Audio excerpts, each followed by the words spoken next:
Hey, what's up, you wrestling fanatics and friends? Jamie and Mike back with a really timely NCAA wrap up. Jamie, how's it going? I'm good. How are you, Mike? Doing good. Been busy. Sounds like you're busy too. Yep. So I don't know. We watched NCAAs. There's been a lot of wrestling since NCAAs, right? Um, between the Pittsburgh Press Classic and the Fox card last night, it's just been busy wrestling season. Yeah, it's good. Obviously NCAA's was amazing. A lot of stories, a lot of controversy, all kinds of stuff. And then yeah, people are switching to freestyle. I mean, I think there were people that wrestled at NCAA's wrestling last night. It's pretty And remarkable how much it's and grown. then even the high school kids are wrapping up folk style with the Dapper Dan. It's still the Dapper Dan to me. That exactly the Dapper Dan. Um, I just speaking of that, I mean, do you see what Pat Mineo? Did I send that to you last night? The Kurt McHenry getting in Cael Yes, Sanderson's face and yeah, getting escorted out. yeah. Like, holy cow! Um, I've asked a few people what's going on. He, I asked one of his ex teammates at Michigan, and he just said that guy's not. I don't know. Wasn't a great teammate, but wouldn't give me any other details. I don't know if this is part of his MO. You rub shoulders with him at Preps more. He was around for sure. I mean, the Blair people stick with themselves pretty tightly. I'm trying to think if he was at a Maryland school before. No, he's Florida. Yeah, no, he was Blair the whole time. But he was hurt and didn't wrestle a lot in the last couple years. Yeah, yeah. I Hurt or just didn't wrestle. I don't think it was ever clear, and that was something people talked about leading up to it, like or after his he got well, yeah, no, McHenry was I was confusing him with who Luke just beat in the finals, McGowan. I was confusing him with oh McGowan, but no, McHenry wrestled in some of the Maryland schools down there. But yeah, exactly. And then he went yeah. to Michigan, Hmm. graduated, I think, from Michigan, had COVID time, I guess, and then came to Penn State and or injuries or I don't know what the clearances were, but I mean to they weren't recruiting him for him to go there and then have such a crazy reaction over the last couple months. It's Yeah, it's I mean, there's things he mentions that were similar to Bartlett's, uh, with locker room shenanigans kind of stuff. So there's smoke. I mean, there might be some nuggets of truth buried in both their stories there. I mean, but he does not seem to be as reliable or stand up of a person as Bartlett has proven to be. yeah. Anyway, back to NCAAs, Penn State, yeah, they demolish everybody. Uh, people in the arena were pretty clear that there was some Penn State fatigue. I keep hearing from people now that some of these accounts are getting paid to criticize Penn State by Oklahoma State. Have you have you heard this? I have not heard that, but the whole term Penn State fatigue kind of first popped up when Ohio State swept the awards at Big Tens. Yeah. Uh, but no, I've not heard that the critique was there or the payment was being made, but they're not lack of money, and Yeah. you can see like Flo has got a heavy uh backing of everything going on at Oklahoma State. They're getting like David Taylor's clearly media savvy, like giving them a lot of access. And as far as the awards go, my understanding is you can't, as a coach, you can't win it every year, right? So I don't know if that's true. I know it's true nationally, but I did not. Are you looking it up right now for the Big Yeah, I Ten? just was curious. I can't remember who told me for NCAAs you can't get to say like Coach of the Year award, whatever. It's every 4 or 5 years you can get that award now. I don't know if it was because Gable was getting it nonstop, and they did that. It's sort of like Franklin Roosevelt kept running for office and winning, and then as soon as he was retired, they got rid of instituted 2 elections. But that was my understanding of it. But I haven't looked up recently.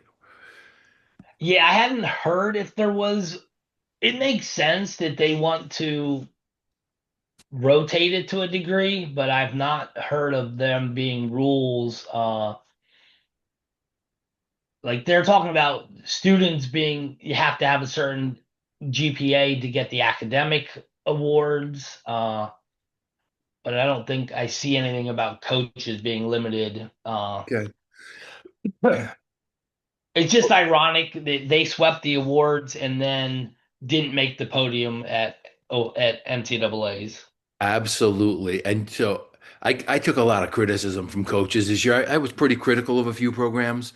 And one of the things I wrote was that Ohio State seems to have trouble peaking in March. And everybody was losing their gourd. And by everybody, I mean there were people that were sending very nasty grams. And here we are again, where everybody's saying Ohio State's the best team in the country in November and December, and things didn't happen for them. And look, you can say injuries. Feldman's on a leg. Cannon gets injured, but that's part of being ready in March, right, Jamie? Yeah. I mean, that's Yeah, really it's when you want to peak. yep. And did they peak in November? Maybe. And did they put too much emphasis into the regular season? You don't know what the you you wouldn't think so, but for some reason guys can't wrestle 30 matches and stay healthy anymore. Well, the one thing that an announcer, and I can't remember which announcer said it, a wrestler, which I've talked about a couple years ago, but not recently, is like people get hurt in the scrambles, and Penn State is not scrambling. They put their head position, like you watch, especially the lightweights, they really over exaggerate their head position to stop the scrambles. Like they just don't want to get into that funk and have their knees ripped up or their Right. arms. Um, and you can see someone like, Ryan Crookham who gets into some crazy scramble defense, or he's getting banged up left and right and hasn't been able, he's had one season where he made it to third. And I know he's back in the portal, but my understanding is I don't know if anybody actually expects him to wrestle again, even if he transfers. Um, anyway, it's one of the things that Penn State's evolving. Like they're really avoiding that scramble so they don't get hurt. Um, I don't know if Ohio State is, I wouldn't say they're committed one way or another. Like you can see them kind of, not the big guys, but some of the little guys will scramble pretty well. Um, I think to your point, I think Penn State is more focusing on clean, fast finishes to avoid the scramble. yeah, Because Levi and some of those guys can do it when they're put in the position. yeah, Uh, and Luke has had some great scrambles with Davino and that stuff, but I think their emphasis is clean, quick finish that prevent the other guy from being able to. I don't think I remember seeing so many people would they're kind of in like rear standing and the guy Gramby's to dive under and they kind of just let go and then just reattack once he hits the mat. Like I don't exactly. think I've seen that. I saw that more this year than ever in the past. Completely, completely. And if you're interested student of the game, you watch how they're weighting their feet when someone's trying to funk them. They drop their hips a little bit and then they put their head in the chest or between them. Anyway, it's all about this leverage where the scrambler can't get enough juice to pull. And I was just talking about this with a coach, a different coach. Uh, how they're setting their body up to avoid that. So anyway, Penn State, 6 guys in the finals, 4 champions.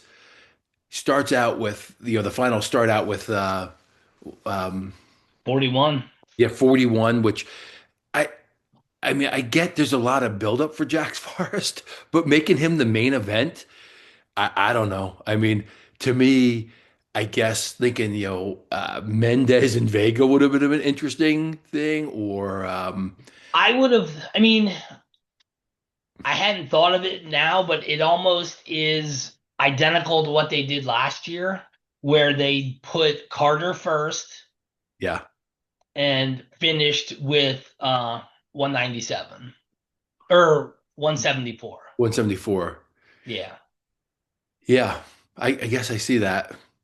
So I But don't know. you could have easily argued it would have made more sense to start at 49 and have Jax and Vega be the co finishing event. Right. You could see that. Um, Because Mendez was going for three. He was exactly. the front runner for the Hodge until that match. That would have seemed to be more aligned with what they've done in the past, but excluding what they did last year. I mean, they had Carter going for five as the kickoff. Right. Right. Well, I don't know. Do you want to go through by weights? You want to just talk about Penn State and then move to Oklahoma State? What are you thinking, Jamie? Go through by weight because Penn Okay. State's got people and Everywhere. yeah, So we won't go in the order that the finals actually happened, but uh, Luke Lillidahl gets his first, championship. What was he? He was third last year, right? yeah, yep. He got upset in the quarters Seymour. to Seymour, and then bonused his way back to third, and then this year uh, had a pretty dominant run. A couple close ones in the semis or the quarters. He had Peterson. He had tiebreaker Peterson in the quarters. Handled Spratley pretty well, and then uh, did just enough to get McGowan stall point again to beat him. Yeah, and he had a close one with Strittenberger, I believe. I'm trying to pull it up right now. Yeah, 4-2. Or two. Wasn't overtime or anything, but Got yeah, it. he had a major 4-2 decision over Stricklenberger, tiebreak over Peterson, 8-3 over Spratley, and then 2-1 over McGowan. There you go. To me, he was wrestling under control to make sure he got a title, unlike last year, right? When he was, I guess, favored.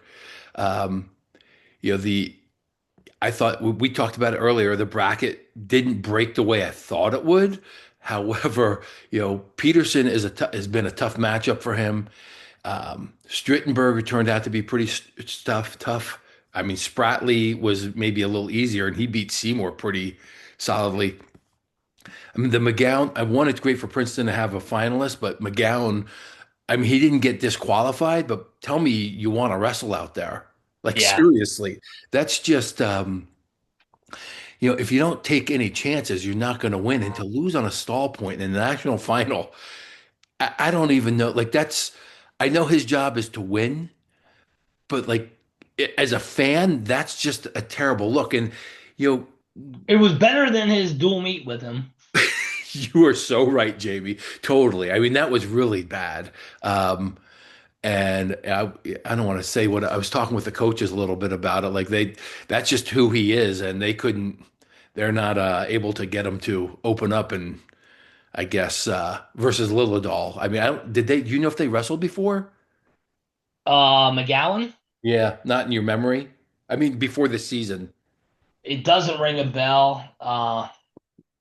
I'd have to go back and look at some of the national prep ones. It's possible. Yeah.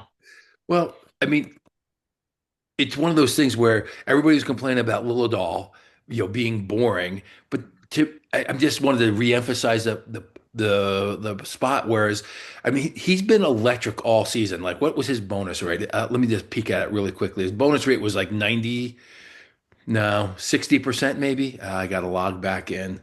Um, have you noticed that Russell Stat's logging you out constantly? They've been doing it. It's not new. Okay, boom. Anyway, and you can only wrestle as aggressively as your opponents are. Like when you're just blocking like McGowan, like it's really hard to all right, 54% bonus rate. So I don't know what McGowan was, but it wasn't wasn't that high. Uh, so you can't just if you want to call it Penn State fatigue. I mean, I sell your story somewhere else that they're boring. I mean, last year's finals were boring.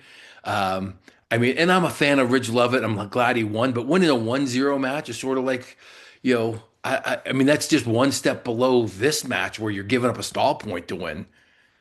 Yeah, I mean Luke was he took more of the shots early, but he couldn't get out of the finger fight half the time. Yeah, exactly, Jamie, exactly. So it looks like McGowan and Luke were at the same weight his sophomore year when he lost to Consiglio in the semis, and then McGowan majored Consiglio. And then the next year, Luke wanted it 20 and McGowan wanted it 26. So Got it. All right. they were at similar weights, but not. I'm sure they wrestled during that regular season his sophomore year, but I don't have the details. Got it.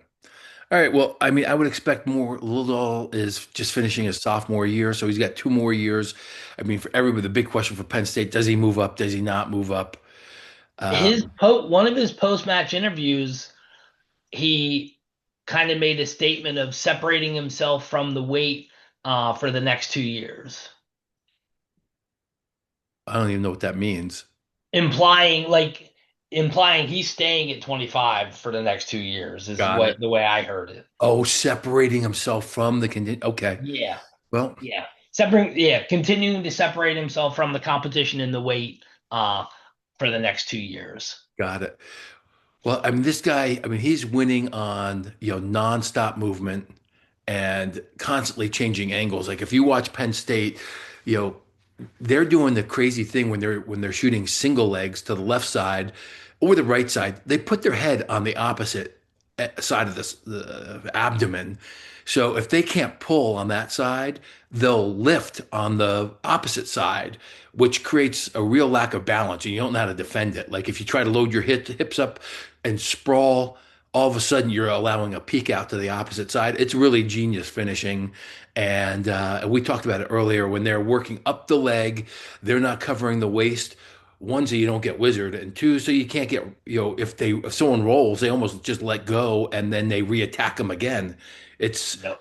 the takedowns are really, and, Lilladall is kind of being the latest, most, I don't want to say the most athletic, but maybe the most acrobatic of the wrestlers on the team.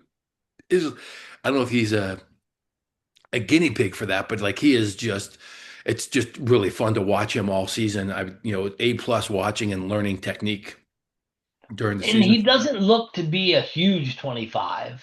Doesn't look like it.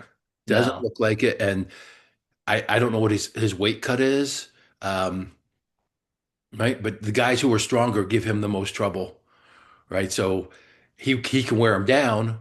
I guess a surprise here at 25 was that, I mean, maybe it wasn't for a lot of people. I ended up having Buzakis going to the finals and I completely messed that up. Um, so He just did not look right. Even like on the night matches, because so Friday morning when he got beat by Moran, yep, which okay, Friday morning you would expect the morning match to be the harder one, but his wrestle back Thursday one night against Klinsky, that he should have been fat and happy. should have been, right? I mean, and he gave Klinsky a Cinderella story there, Hmm. right? He beats him and then he pins Peterson. You're like, I mean, talk Well, he about, pinned Buzakis and then he beat Peterson oh, 4-1. backwards. Thank you. Yep. Thank you. Um, Yeah, so I don't know what's going on there. That was just a very surprising. Like, is that not being ready? Did you not simulate this at some point with the weight cut? Like, what is Ohio State? Is everybody banged up that we don't know about? It didn't look like he was wrestling. I mean, with Feldman, you could tell, right? Like, Yeah. right? Like, with Buzakis, it didn't look like it. It just looked like mentally something had snapped at him. I mean, what's he gonna do next year? I mean, Totally. unless Davino's gonna redshirt, like he's got to go 25, and Macron will be back, and if he's at 25, does he beat him again? Yeah. Yep. Ohio State's got a lot of question marks there, and I'm going to just keep piling on them. One of the things I wrote in my article was I'm not sure how much they learned from season to season and applied, because they had this problem a few years ago at NCAAs where they came in and they just underperformed. And look, it was just a couple positions, but when you're fighting for a trophy, it's like a big deal, right? Like I'm sure they're upset that they didn't get a team trophy here. They came in as the three based on seeds, and if Cannon wrestled like if he improved, which he did improve, like because he was out, his cardio wasn't right, but he improved between Big Tens and NCAAs, and the rest of the team did not. The point is, if they all held, kind of seed and bumped up, they would have been at second place if Cannon um, kept improving. So I'm not sure what to make of it, but Shockingly, across the board, Ohio State for placement to seed was only -1, which feels wrong based upon what they did. But that's what it's showing in here in where are you track. looking at that at track wrestling? Yeah. Yeah. Well, I mean, Cannon finished above. Did Gallagher finish above? Like it just seems like some of the higher ranked guys dropped and some of the lower ranked guys improved, which is like not what you technically want to have happen because you slide out of, upper You would have AAs. I would have thought Buzakis and Feldman being top seeds not placing would have crushed them in that stat. Yeah, I don't know. Share the link. Um, Going up to 33, this was the marquee or the main match, right? So you got Forrest, who was, everybody's talking about, was wrestling in high school, comes in as the one seed, and I had him picked. Did you have him picked as your champion too? I thought Davino or Blaze would slow him down more and have a chance, kind of like Seidel did in their first match, but I he, they couldn't do it. Yeah. Yeah, so far as bonus point, gets to Seidel, and right, that was a 1 point match, 10-9 in the duel, beats him 14-3, making a statement. I was really surprised Seidel got past Larkin. Larkin was like my dark horse to take third. And Seidel beat him 16-1. I did not watch that match. I mean, that is the kind of domination that yeah. Yeah, he No, teched him, and then Larkin didn't place. in place, right? Knox Um, beats him in the blood round. and then Blaze beats Ayala, Davino beats Bird. Bird, you know, clearly had a Cinderella run last year that is, you I don't want to say shows that he's not the cream of the crop. I mean, he ended up losing to Van D. I think was that for fifth place? So Bird lost to Davino in the quarters. He beat Farber to make the blood round. Ayala beat him 10-4, and then Van D beat him 6-5 in tiebreaker ones. So he fell to eighth. Eighth place. Yeah. Four-time All-American, great career, but like people thought he was a world beater last year, and this year it just wasn't the same for him. Uh, Right. so then we have the rematch we were looking for, which was, Davino gets Blaze and he beats him 3-2, and yeah, he goes on to lose to Forrest, Davino 5-2, but Blaze is in the wrestlebacks there, and he just doesn't look like he has an answer to take Davino down. No, and his offense appears little limited against the elite. Yeah. Because And like Seidel beat him 5-0 and like showed that he had a that's hard time getting off bottom too. exactly. So I was gonna. So to me, right, he's winning on the Lillidahl formula of constant movement. His shoulder strength to me is just not strong enough. And you and I talked about it offline, but Sanderson and Cunningham are two of the strongest human beings pound for pound, and they got a lot of guys whose shoulders are just not as strong as the top level opponents. Because he got in on Davino, and it didn't even look like he had a chance of finishing that high single attack. And then, Seidel, I mean, this guy is another Pennsylvania stud. I mean, just coming out and, you know, he is great in all three areas, or he's really good, whatever you want to call it. I mean, he is just, he's remarkable on the mat. That guy is so. Tyler Blaze beats Knox, loses to Seidel 5-0. Like on one hand, you wonder, is his dream broken? Is he motivated? I, I don't, you just never can tell, especially with a true freshman, like what is going on in their mind out there in the wrestlebacks, right? But he was Yeah. dominated by Seidel. What do you think? Yeah, I was surprised.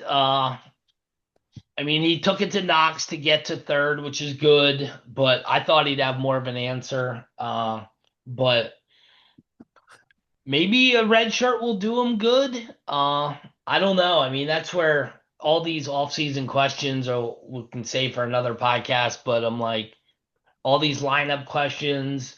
Does he go up? Does he go up because he wants to be ready for 65 for the Olympic year? Does he where's Ono fit in? Does one of them go 41 next year and one stays 33? Yeah, There's just a lot of lineup questions for everybody. a lot of questions. And I mean, I don't even think, the coaches have answers. They just have a lot of options, right? And as we get closer, they'll figure it out. But all right. So I think Forrest is like a force to be reckoned with, and last on the gravy train. I mean, I don't know how you beat that guy. Like you're gonna have to do some serious training to beat that guy. Holy cow. Yeah.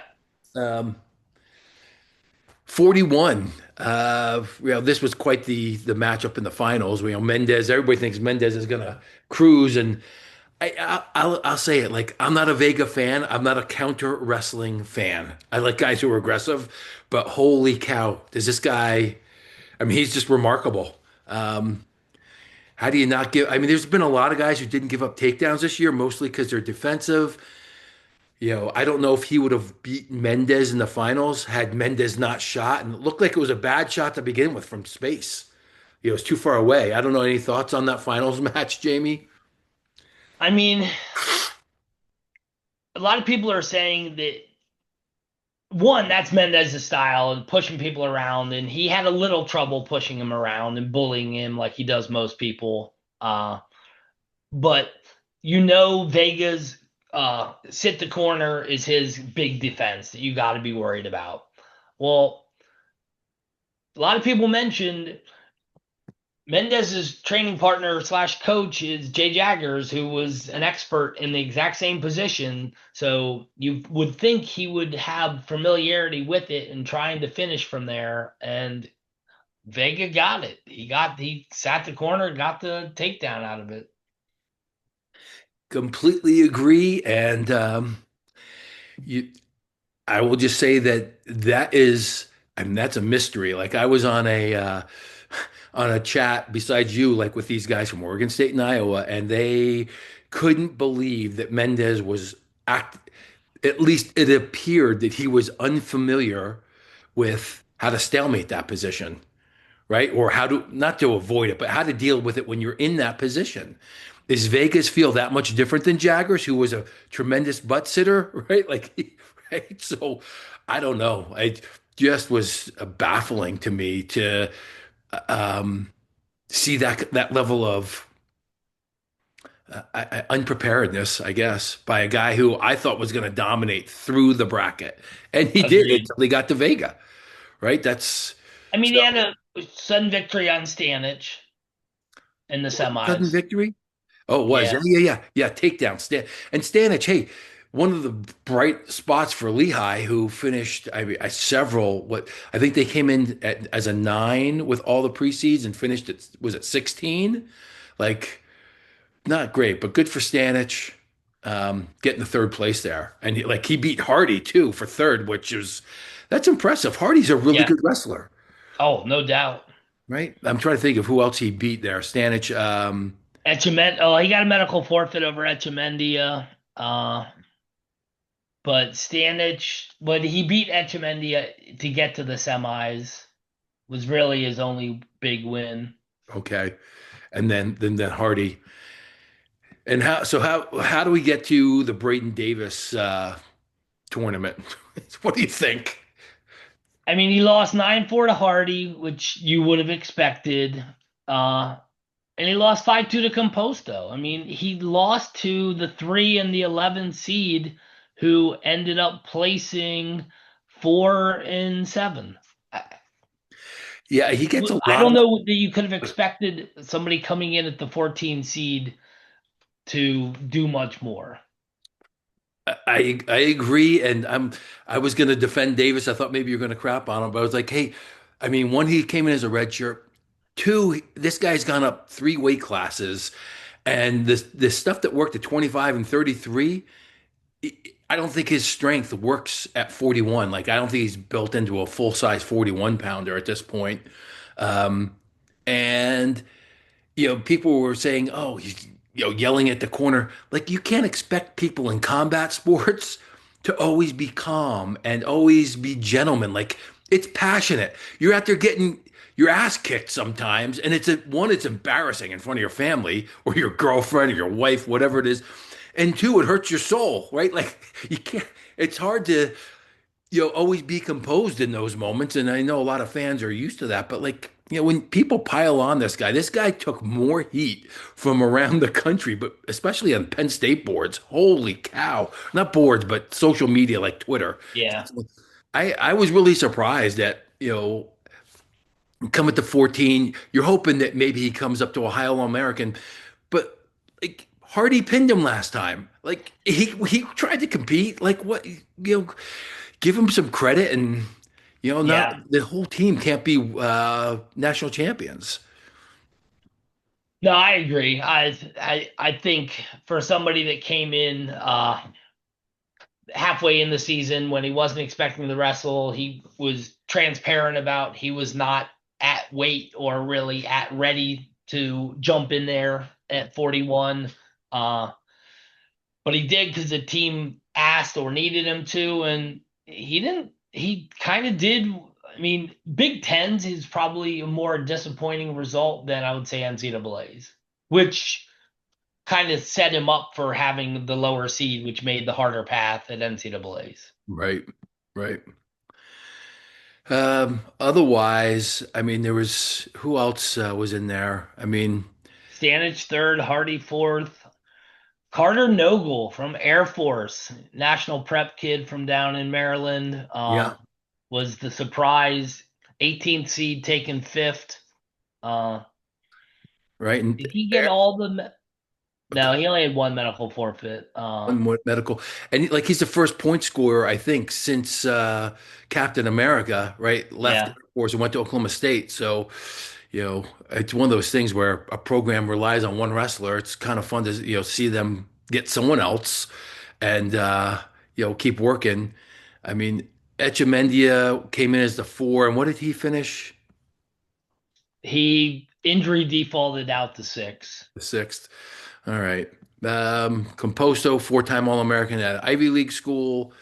We didn't even talk about Columbia's program, like Pritzloff getting Columbia's, you know what's the word I'm looking for? I mean, like, Relevant? yeah, relevant. Like, when's the last time we talked about that, right? Like, and is it a coincidence now? Ashnault is at Princeton, Pritzloff is at Columbia, and Rutgers had one of the worst tournaments they've ever had. It's their coach. They need Coach Goodale. I know he's super loyal, but he needs some high end coaches, to help those guys develop during the season. Yeah, Rutgers is one of the teams on the list that didn't perform well. I mean, if you look at the team scores, how low the points are after the first, is it five? Yeah. They're like the points are just like minuscule. Well, we didn't even mention it. So it was right, Penn State comes in, what they're blowing everybody away. What is it? What are they at with the? Hold on, I'll pull it up. You have it in front of you? It just froze on me. Oh, Penn State 181, Oklahoma State 131, Nebraska 100. I don't know if there was ever three teams in 100 over 100. Uh, I'm not positive, but Iowa had 92 and a half to round out the podium. Ohio State 84, Stanford 67, Michigan 66, Iowa State 52, Minnesota 48, NC State 44 to round out the top 10. Uh, well, why you bring it up? I mean, is this the best coaching job that Tom Brands has ever done? he definitely had some of his guys ready for NCAA's. I mean, other than when they won the title in what 2021, I mean, this is one of their best performances, seed to finish, and really impressive. And for Gabe Arnold, I just like the guy's attitude. I don't know what it is. I'm just happy that he finished well, and you know, for all the heat Brands has taken, like this is one of his best coaching, jobs I've ever seen. And then I don't know if you have anything to say about that before I talk about Stanford. No, I agree. I mean, Ryder Block track is totally freezing on me right now, but Ryder Block had a great tournament. Like you mentioned, Arnold had a great tournament. I think Ayala competed really well to uh, round out his career. Uh, I think Caliendo, Peterson missed out on the podium, but had a good tournament. I think did he have any bad losses? Peterson, Yeah, lost to Lilladol on the front side, and then then Klinsky, he lost to Klinsky, which is right? Like that was I didn't see that coming. no, Yeah, no one did. But no, I think like Caliendo getting a lot of grief for his podium behavior, but I mean he placed over his seed. Kennedy kind of was just a workhorse and got through and did what he needed to do. I think they had a good tournament. yeah. Again, like you talk about Caliendo, I mean, I think Tom Brand said, "Hey, the guy's not in a good mental spot. Like he's a senior, and he would most likely have been a multiple-time national champion if there wasn't someone named Mitchell Messenbrink." Right. I mean, I could understand being mentally a little despondent at the end of a college career if I was as good as he was, and what he took, what second, and maybe third or fourth. And then I think he was seventh or eighth after that, like his freshman year. But like I mean, that's got to be a stark reality that you grow up your whole life and think you're going to be a national champion, and there's just one guy who you just can't beat, who doesn't just beat you, but bonuses you quite a bit. Right. And other I than mean, that, you're beating the crap out of everybody. I can imagine how hard that is emotionally, and leave the guy alone. Right? Like fucking holy cow. I'm curious to see so his career record and loss and everything. I mean, he's got nine losses to Massenburg. Which is insane. Dual Big Ten NCAA's 3 years in a row.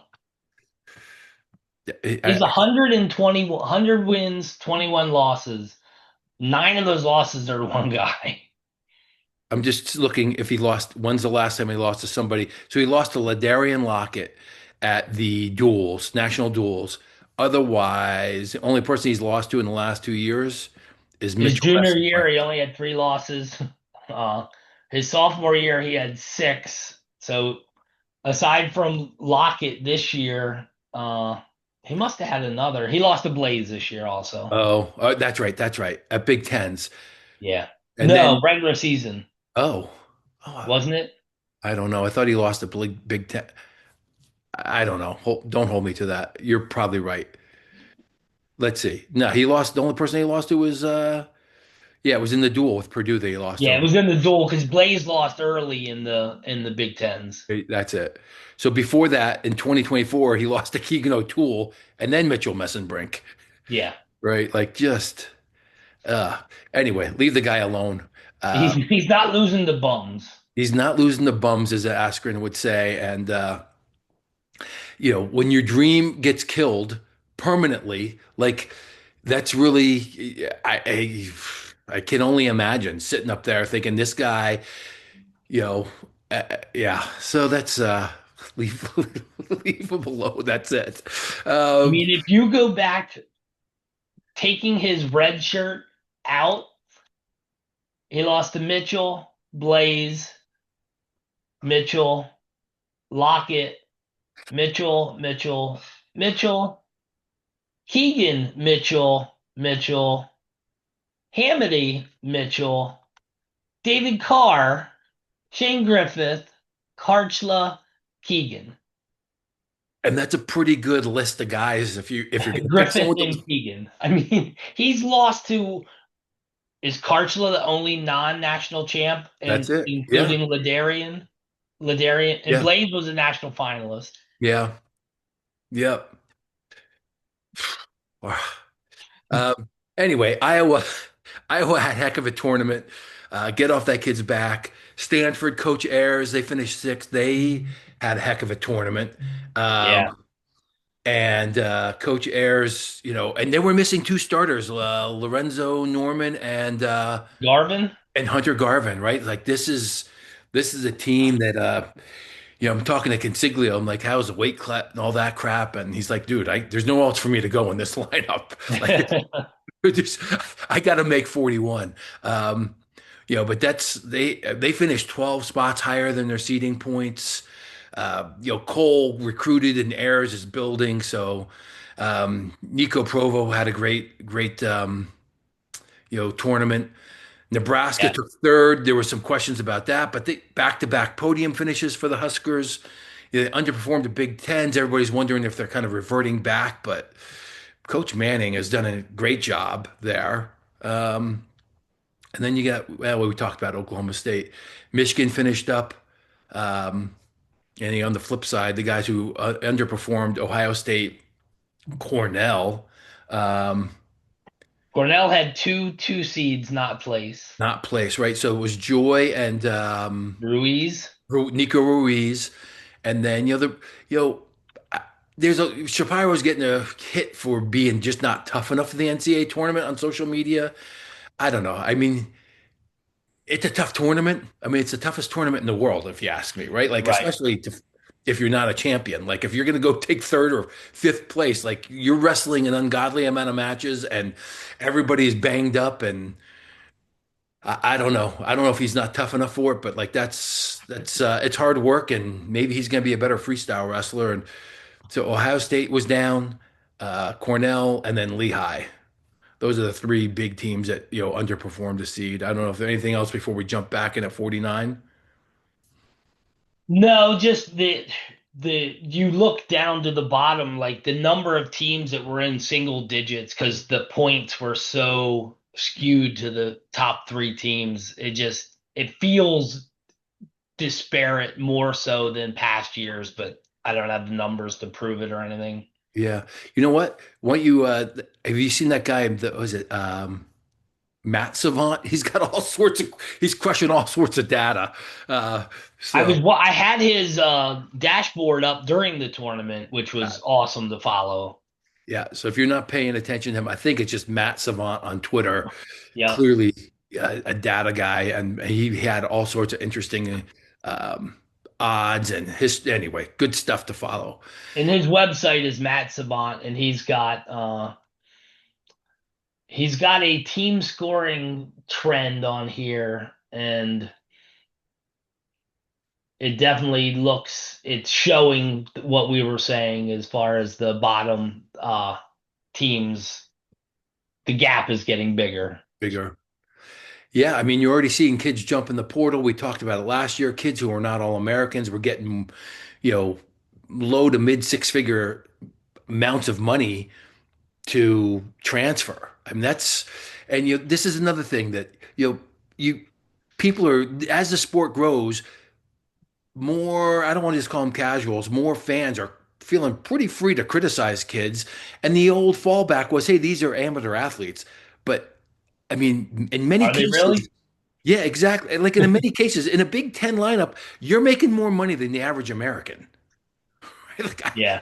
which is, it sounds absolutely crazy. If you would have told someone that 10 years ago, the starter from Ohio State at 141 would be making more than the average salary of an American, like you'd be like, that's crazy. You're smoking crack. And now it just seems like you know, even at Arizona State or these other schools that there's been questionable funding for in the past, these guys are making $250,000 even without being an All-American. Oh, for sure. It's crazy the money that again, a lot of it's just rumors, but the money that's being thrown out there is insane.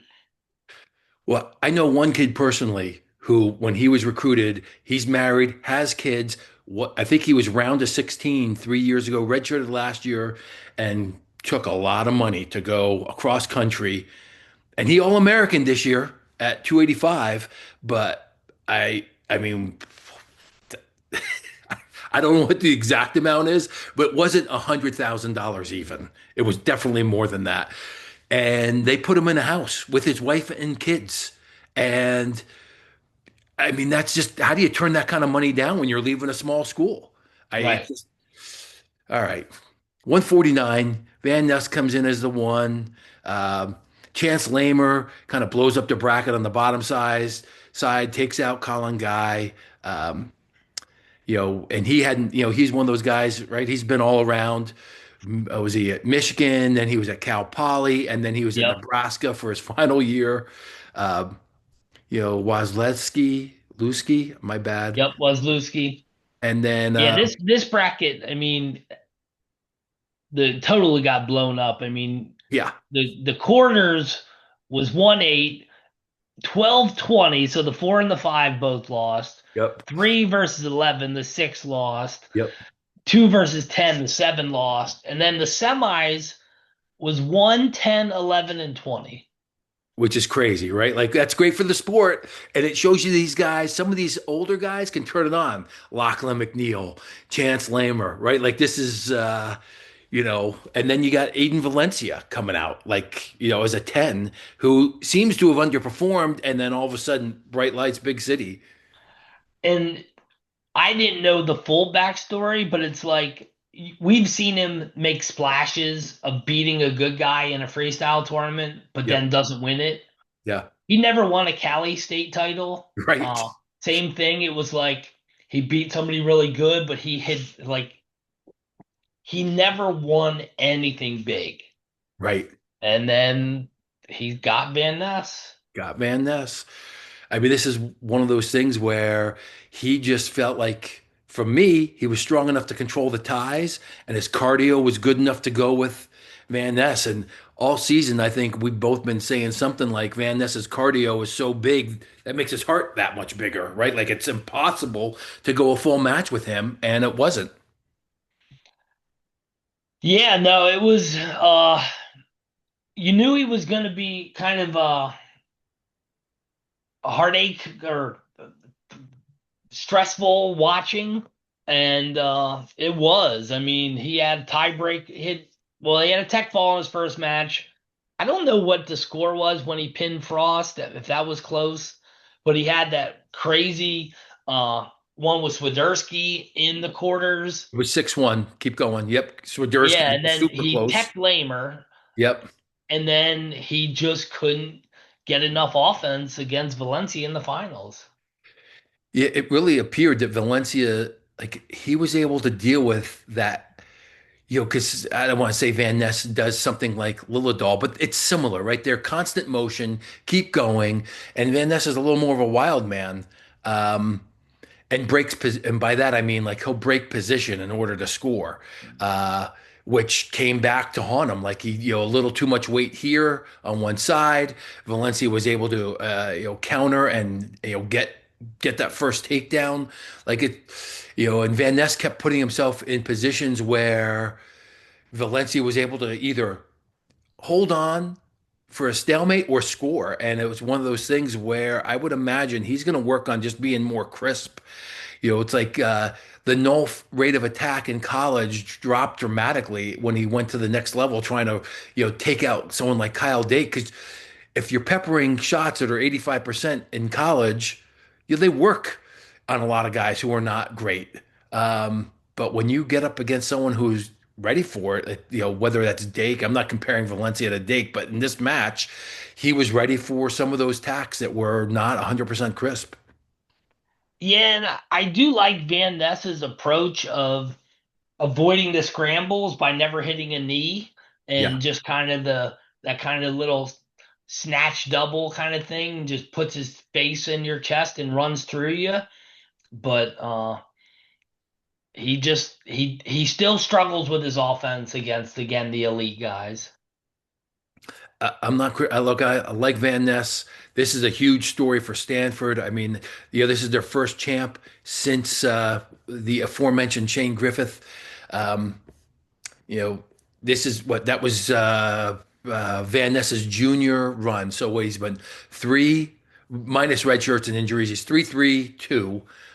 Nowhere to go but up, hopefully. And this is Valencia looks huge. I don't. I wonder if he's going to be able to stay at the weight class. Um, to me, interesting. Surprisingly, people are. I think he's been quoted as saying he's gonna do 65 kilo for freestyle in the off season, which is 43. What was he going Uh, to? He just looked so much bigger than Van mhm. Ness in his upper body and his thighs. I couldn't believe it. And people and everyone in that same conversation, people are saying that like 49 was hard for him, but he's gonna somehow still figure out how to get to 43 for the open and that stuff. Crazy. And we didn't even talk about like the 61 weight class, kilogram weight class. That looks bonkers at the open. Like bonkers. Insane because you got people. You had the crowd that was there last year that Real Woods came out of. And oh, Yep. by the way, he's sitting in Final X waiting for the entire half the country to be at 65 at the Open. Uh, but you got like Vito's moving up. Are some of the other guys going to start moving up in prep for the Olympic year? Yeah. Uh, 65 could get, it's going to be crazy at the Open. Um, Back to 49, nod to the old timers. McNeil takes out Chance Lamer. I mean, both of those guys, quite often we don't see whatever you want to call them, super seniors have great seasons, and they both looked a little lackluster. And Lachlan McNeil worked his way back for third place, which was, pretty impressive. He's had some battles over the years, and um, we've seen him wrestle Bo Bartlett. We've seen him do all sorts of stuff, and that was just, kind of fun to just watch him. What did he finish his career at? So he's third, fifth, sixth, and fourth um, after leaving North Carolina. So Yeah, four-time All-American, so that's impressive. yeah. Let get maybe pick it up. 57, Jamie. Here we are. Duke comes in as the one, and I mean, this is one of those things. So we got um, Larkin gets knocked off by Robidou. I was surprised about that. Um, you know, Duke handles everybody, destroys Cannon again. Like, real message to that guy. And Cannon looked like he had more cardio. I don't know if he's injured. I think it was just a matter of Duke is just so much stronger than him, and his cardio may not have been right. And then you have Shapiro dropping the match to Waters, who was what, the 11, and Taylor beats Cannon Webster. Yeah, no, I was like, I think Duke's figured out Cannon. That's probably not going to be a challenge going forward if they hit again. I agree. Cannon did look a lot healthier, and like cardio was kind of what he had to get back. I mean, because Duke teched him again for third. Yep. Uh, but the Duke Robideau semifinal, that's just a crime. That there's even the I saw something on Twitter yesterday where somebody talked to the official reviewers in the back room and they wrote up their report and uh I don't agree. It is a takedown all day long and you even if you want to hold it longer and let him work to it, I'm like you can't overturn that. You, it's in the rule. Cradle, take the guy off his knee to his hip. It's a takedown, right? Yeah.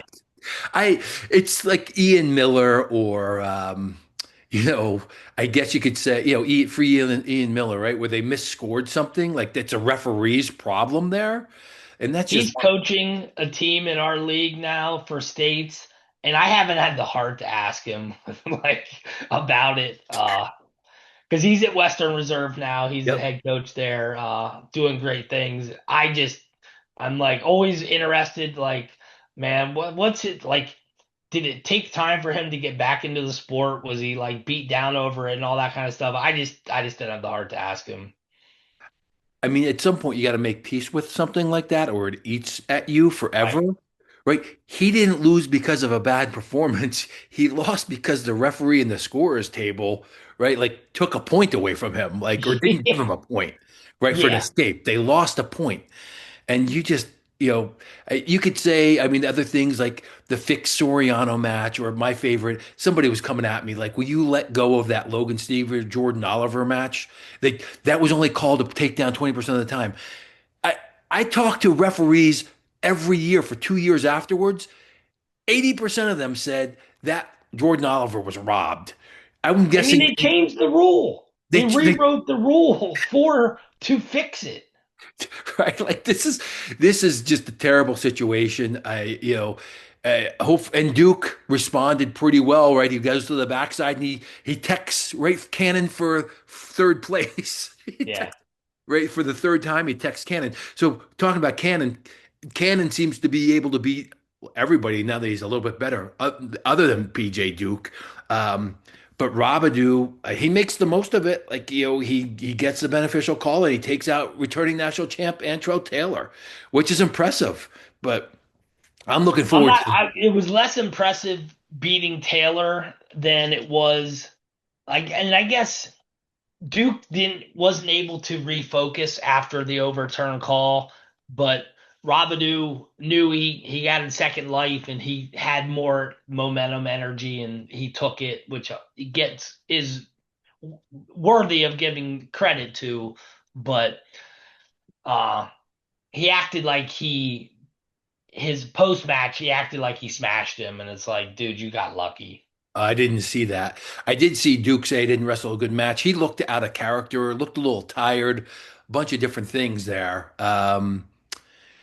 And then, as a true freshman, I guess Robidou is a freshman too. Yeah, he's true freshman. True freshman. It's one of those things that, you didn't know how you're going to respond in at the NCAAs but I mean, it just gives you, as a wrestling fan, I can't wait to see these guys hit again. Like, I'm really looking forward to that. Like, and then, Will they be at the same weight? I mean, good people question, are like everyone. One of the talking points as to why Duke went this year and Kasich redshirted was you only had one shot at 57 for Duke. He was never going to make it after this year. right? And like even in the off season, he wrestled Robidou at 70 kilos over the summer in the summer. Is he going to go 74 this year? Is he going to Right? stay down at 70, which is 163, I think. Yeah, Uh, 163 and a half or whatever it is, yeah. something. Yep.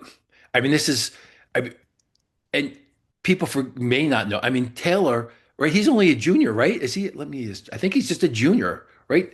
So he was like seventh or eighth, then he was first, and now he's second. Like this is going to be a tough weight class, regardless. And then does Kasich come back? Does Duke go up? I don't know what the answers are, but and then you have Cannon, who looks tall enough that he could go up, and he beats everybody not named PJ Duke, right? He beats Right. Catcherbone, he beats Ty Waters. Who else did he beat? Cardenas from Swisher. yeah.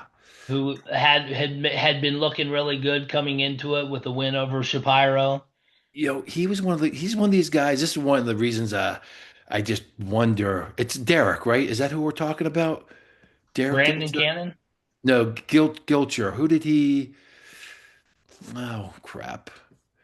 I'm trying to find it right now, but I mean, Catcherbone was a surprise All-American coming out of the 15 seed. Uh, he beat Shapiro medical forfeit seventh and eighth. Cannon Webster had a medical forfeit over Waters for fifth, sixth, and Duke teched Cannon for third, fourth. there you go.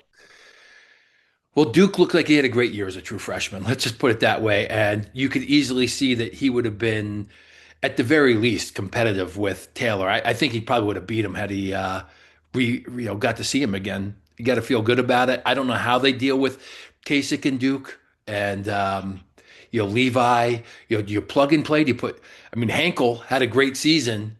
Um, Desmond had a great season. Are they just sliding people in, or are they going to bump people up?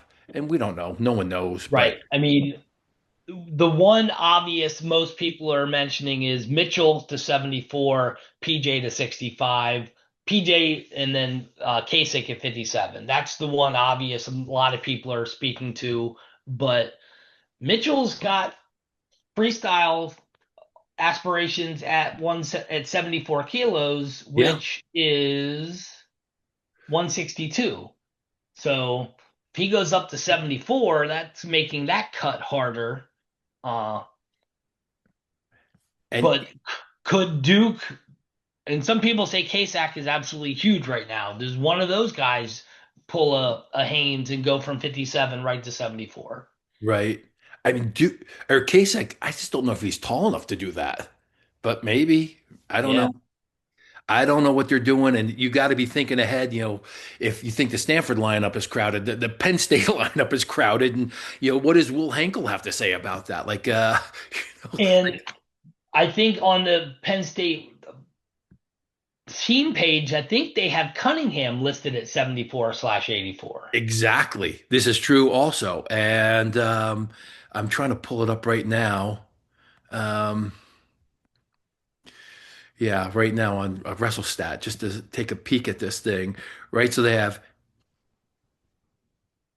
yeah, Cunningham. Oh, they have Cunningham up at 84 WrestleStat does, but I think the Penn State team school page. page, some I heard somebody say has him listed at uh 74/84. Got it. And I guess, whatever. It's the biggest win for Hankel is beating Nick Fine from Columbia. Um, and that's about it this year. So that's not a huge win, but wrestling Levi real close, I think. Was that a sudden victory win or a late third period win at the Black Knight? Yeah, but their It was teammates, close. I don't. I'd have to pull it up, but it was super close. He lost to Levi 4-0. 4-0. And again, it's teammates. So you don't get as nearly as good a whatever, a picture of what that means as as you do versus someone who is not outside of your team, who you're not used to seeing and that you know how to defend. So And Cunningham got measured by Rocco for a comparison up at 84. there you go. Wow. Okay. Interesting. Yeah, that's guess we'll find out, Jamie, But he beat Caleb Campos from American 12-9. who just all-Americaned, right? Yeah. And who also just said he's going to stay at American. So Borelli building American back up, Yes. and it's great to see those, Campos not being poached by, whether it is ASU or ISU or whoever it is for a big cash payday.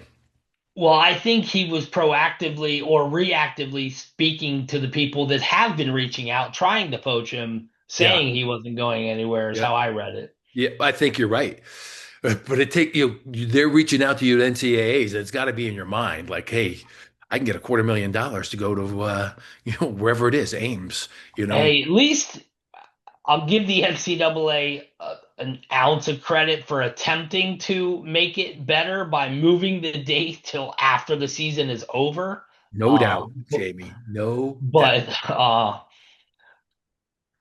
it doesn't mean the rules are so vague and or non-existent that there's nothing against the kids on the team, your unaffiliated money guy reaching out to all these people year round. I mean, that can happen. I don't believe there's technically a rule that says, "Hey, money guy, go talk to this kid and see if he's interested." Right. Right. Yeah. Well, I think yeah, I don't think there is technically a rule for Nichols to go out and talk to somebody, right? They're Right. trying to reel him in. Um, Yeah. yeah. All right, 65, the aforementioned Mitchell Messenbrink kind of cruises through and gets a tech over Mikey Caliendo. We already talked about it. Ruiz loses in the quarterfinals to the Columbia kid, and Caliendo techs, or no, Majors Parco. Blaze beats Denny, and Caliendo avenges earlier the dual loss to Blaze. And Mitchell does Mitchell things here. I'm guessing he's the odds-on favorite to win the Hodge. I think so. I mean, I just saw that they posted the fan vote and he had like 68% of that. He had one non-bonus match all year, and that was in the quarterfinals where they literally have a stretcher on the match to take the kid off. Hepner, And Bryce Hepner. yeah, somehow he gets cleared. Oh, yo, you're good. You can go back and continue wrestling. Let's take the stretcher out back and just see if you can wrestle. Was that not one of the most bizarre? I've never seen anything like that anywhere at a match. You're going No, from a backboard to continuing to wrestle Mitchell Messenbrink. yeah, and I don't know. Like, did that do something to Mitchell? Did he like have some empathy and like, all right, I'm not gonna kill this kid? Yeah. But that was his only non-bonus of the year. Yeah. So 96.3%. Messenbrink hasn't lost since he lost the NCAA finals to David Carr 3 seasons ago, I guess it is now. So, Yeah, and some people think his sportsmanship, shaking, all that stuff is kind of whatever, weird. Yeah, showmanship, whatever. yeah. Yeah, I just think he's a goofball, and if he hasn't, I mean, he's singing like, well, I don't know what he's singing but Jonas Brothers. is that what it is? I don't even know. I don't know the music. So, I mean, he's a goofball and let him be him. And, I don't think he's doing anything uh, that would preclude him from the sportsmanship part of that award, is what I'm saying. No, I mean, people make statements that it's all for show because like Burroughs even touched on it like in the match like he flips a switch. He's not the same dude when you're wrestling him. Yeah, He's exactly. he's in your face, intense. He'll throw clubs and he wants to kill you. Yep. On the backside, Ruiz ends up fighting all the way back to third place and still lose to Alvin from Columbia again, which shows it's not a fluke, right? And that, Pritzlov is coaching kids up here. Um, Joey Blaze gets what's he? Oh, medical forfeits to Sparks, and then Gallagher loses to the almost paralyzed Hepner for seventh and eighth. Again, I don't know how you can. I don't know what kind of stinger it is that Hepner had that you end up letting him continue to wrestle. Like if you have that kind of question where you're bringing out a backboard, I just don't understand the medical choices there, Jamie. I don't get it. I know. I mean, and you mentioned the word stinger, which it's what people were saying is like when he landed on that shoulder, just the nerve shooting through your body, and you potential feel partially paralyzed for a moment. I don't know. It's an odd look that somebody goes from the point of the medical staff is bringing out a stretcher to take you off to being, nope, I'm good. I can continue. And oh, by the way, I can continue wrestling the tournament for the next 2 days. On top of that, like I used the term stinger. I don't know if they said it on the broadcast, but in this day of overprotectedness, there's no actual way to know that that's not just a actual pinched nerve or whatever other possible damage there is. by doing the physical exam on the mat. Right. Right. So this is one of those things where it just doesn't make any sense to me. And I'm not going to go down that road and try and persecute these people, but like that is really remarkable that I don't want to say we're overprotecting kids, but like maybe a tiny bit in some situations you see there's an overabundance of caution. And this was an underabundance of, Yeah. oh, I can't feel my right arm or whatever it is. And all of a sudden, oh, I'm fine now. Take my word for it. You can't take an adolescent boy, and I'm going to say, right, the male brain is not done developing if it's not interrupted. The judgment part of the brain is not done until you're like 27 or 28 developing. And if you get interrupted, like it never finishes. But you're going to take this kid who is jacked up on testosterone and all these things and take his word for it that he's feeling fine. I don't know. Kids like that are going to run through a brick wall to achieve their goals, whether they're missing a body part or not.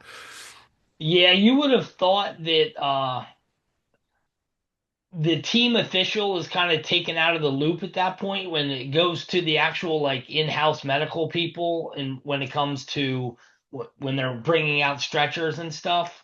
I'm with you. I was floored that he was allowed to continue. Couldn't believe it. Yeah. Anyway, all I right. mean I mean he came back and got seventh. Seventh. Yeah. I mean, so good for him that he truly wasn't hurt to the point that he was able to bounce back, but it's still like to your point, it's like questionable about are we truly looking out for the athlete's best interest and stuff? Yeah. Okay. 74. Levi Haynes comes in at the one and wins the title. Kennedy knocks off Karchla in the quarters. And then Haynes pounds him. I mean, that was impressive. Minto takes out everybody on the way to taking out Cam Steed from Missouri, who had taken out Nate. Wask takes out Ruiz, which you already mentioned, and then Steed takes out Wask. So the bottom is crazy, and then Minto takes out Steed. I mean, kind of a crazy bottom half there. And Minto is just a tough matchup for Haynes. He's strong and long. Yeah, he's he's good. I mean, he's really good. He's another one that like he looks huge for the weight. Uh, Steed was one that I think might be in that like he's at Missouri, but where was he? Was he not somewhere else in the middle of the year? No, I think he was at Missouri. He's been at Missouri for 4 years, I think. Red shirt, Oh, and has then he? yep, Okay. yeah. Because he was at my son's camp a couple years ago, it was at the Missouri camp coming off. I think it was his redshirt freshman year, and he's a two-time All-American, right? Good wrestler. Yeah, no doubt. Well, now he's a two-time. I think he's a one-time coming into this season. Um, Right. and Minto, he's a sophomore, so he's got two more cracks at this. But I will just say that when you're looking at the how the bracket crumbles, where did he has had who's he lost to? Like I think he's avenged all of his losses. So Levi Haynes, Levi Haynes. These are his losses. But he lost to Kennedy in the duel, and then I think he beat Kennedy at Big Tens, right? Yep, Yeah. beat him 5-1. I mean, Lost to Facundo and Karchla. and then did he beat Harchla? He did, right? He beat him in sudden victory at the duel. So, I mean, he's good wrestler. I don't know if he's on that steady improvement path. You know, again, Coach Manning coaching these guys up like that, it's impressive to see. So he was fourth and second. This is going to be a crowded weight class next year. Depending on who is, who where people slide to if Mess and Brain comes up, all that kind of Right. stuff. So anyway, happy for Levi. So was he 2-1-3-1? That's a pretty good career. Plus, he's a world silver medalist last year. And Yep. I don't know what genius was saying, starting this thing where I kind of think Levi is low key overrated. Like, Underrated. no, overrated. Somebody was talking about how overrated he was and it was a pretty large account. I thought I sent it to you. Like this was during NCAAs. How do you say that this guy's overrated with that resume? Like that's I thought insane. on the broadcast, Burrows and those guys said he was underrated because he just flies under the radar with all of the with Carter and Aaron for all those years. Uh, Absolutely. I'm talking Even about on this social. team. There was a social media person putting it out there. Um, Okay. and it could have been one of those paid Oklahoma State accounts, right? Like this was, I'm just saying he's over. I don't know if it was Global Wrestling Order or somebody, but like, I mean, you have to be mentally retarded with that resume to criticize someone with that resume. And granted, yeah, he's flying under the radar. He's younger than half the freaking sophomores in the finals. Uh, Yeah. Yeah, he's and 20. they gave him some crap about the Minto push off, whatever. Minto was falling. I don't think Levi knew, and he's grabbing, whatever. Happy for Levi, and Yeah, and just to reiterate the age point, he graduated high school at 17, never redshirted. So he's literally the same age or younger than Josh Barr, who is a sophomore. right. And he's a world silver medalist. Like this guy's got to be. I'm assuming, like we were texting a little bit. I'm assuming, he's got a few years of freestyle aspirations to the Olympics.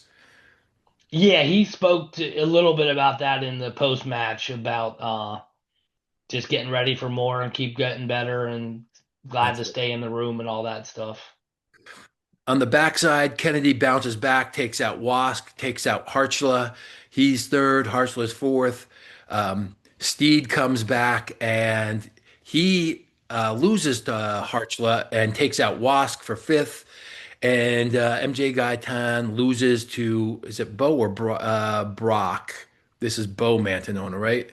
It is Bo, yes. Bo, But who pinned him, right? You don't want to roll around with those Mantanona brothers.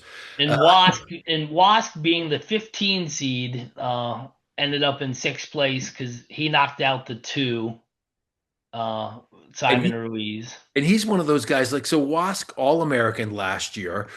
Then I don't want to say he mailed in a season. I don't know if he was injured. I don't know what was going on. But right, what did he took seventh or eighth last year, and he was around the 16th as a freshman. Eighth. I'm looking it up right now. So, I mean, clearly, bright lights guy. Maybe he was injured. It's one of those things where, right, he lost to Minto at the Navy Classic, and then lost to Carter Sherbert from Oklahoma. I think he was a transfer, right?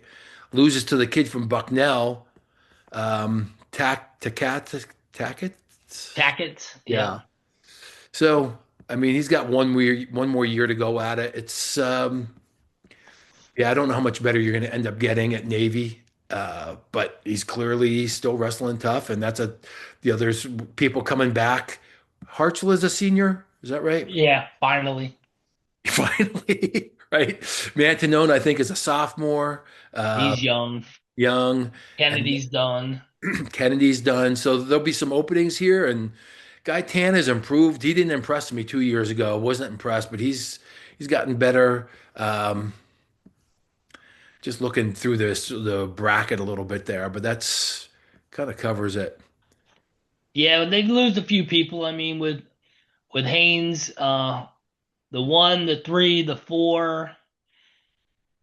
Did you say Steve was a senior? I think. Now he's a junior. He'll be a junior next year. He's a Okay. two-time. I think he's a two-time All-American as a sophomore. But maybe I'm wrong. Maybe he's a two-time All-American as a junior. But I mean, the weight definitely opens up a little bit for some Yep. people, for sure. 84. Rocco Welsh comes in as the one. Yeah, he had a really tough, controversial finish versus McAnally at Big Tens. Yep. McAnally's the three. Um, Aiden Sinclair is the two. And then, F&M's Conway is the four. And then Mantanone is the five. And Welsh, you know, kind of gets past Rylan Rogers, who, right, they had a one takedown match in the duel. Welsh puts it on him.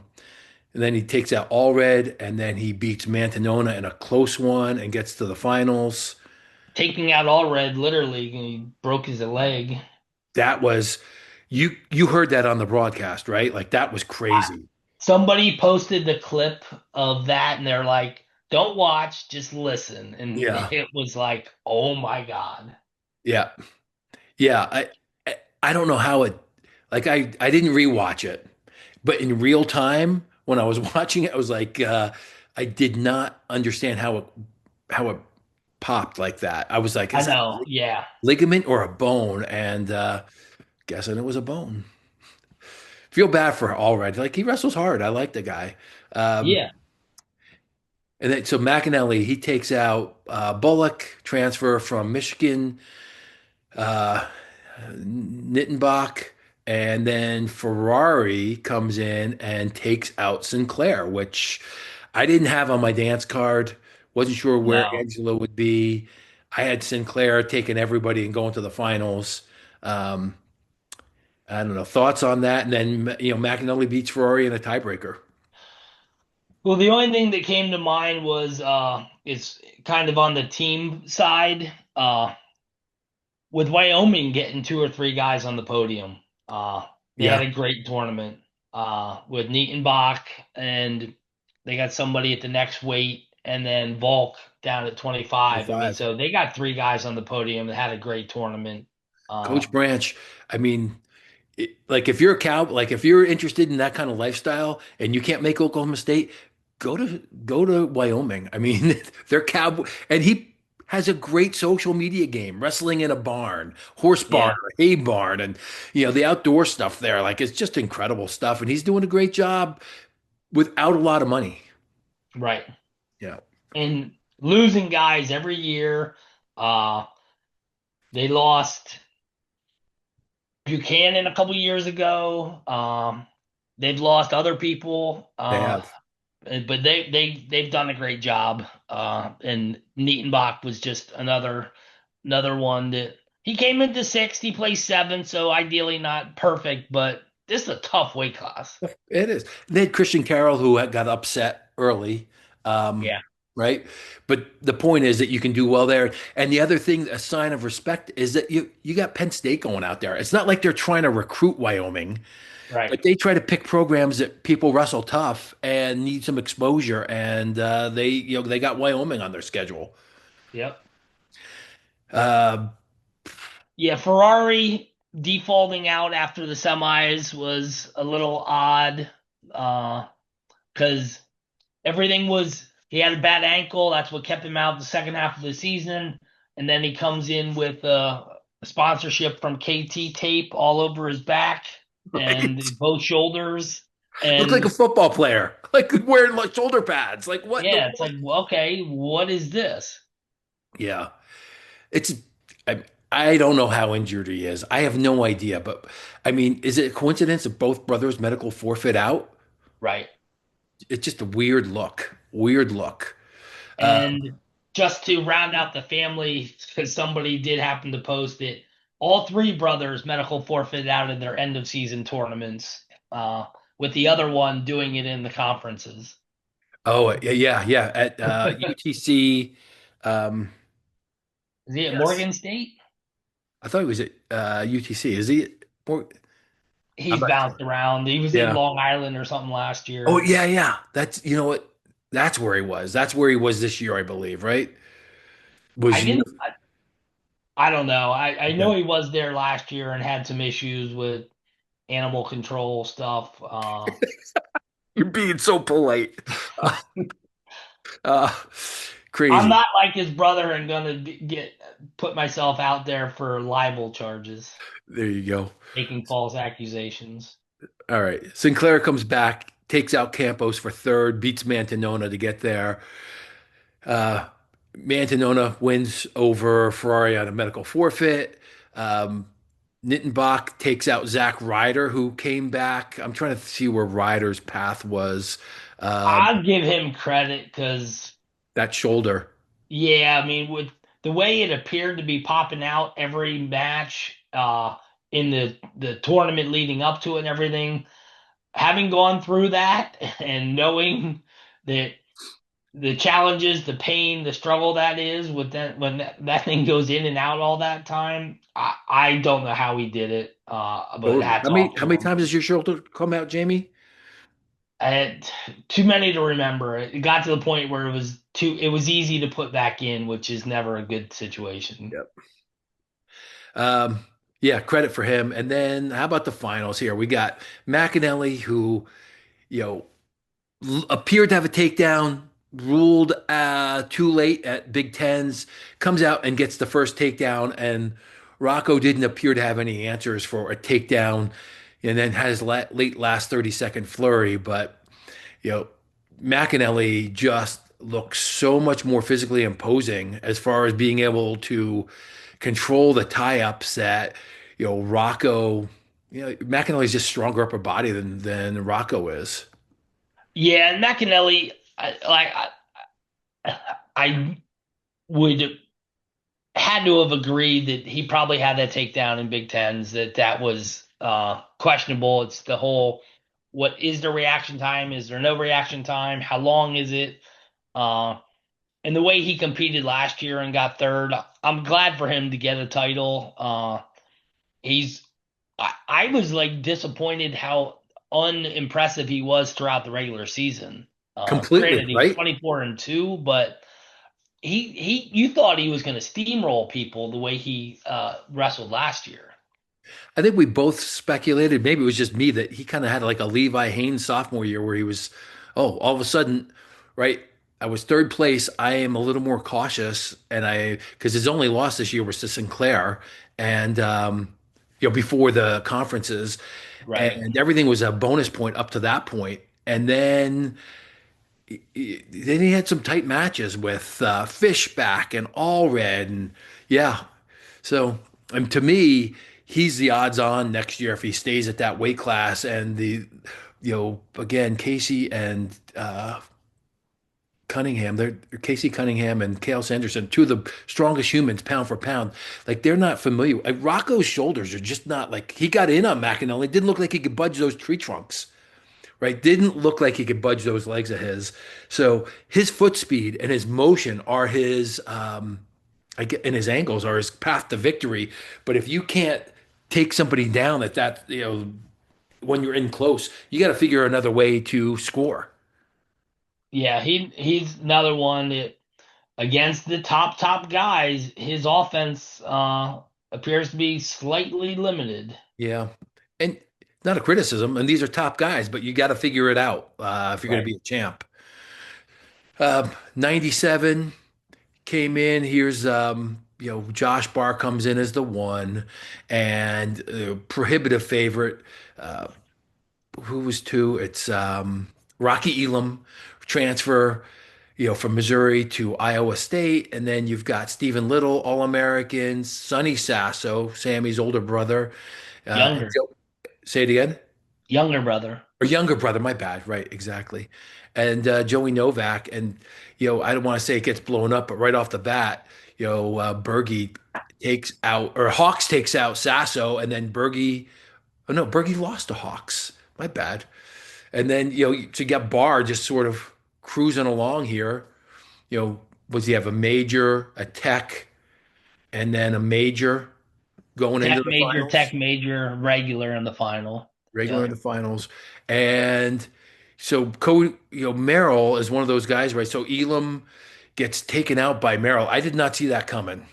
I don't know. I no, Elam lost to Remy Cotton Oh, in the Cotton. And Cotton lost. My bad. he lost to Cotton in the second round, and then Branson John in the next match. He went 1-2. Has to be hurt, right? Has to be.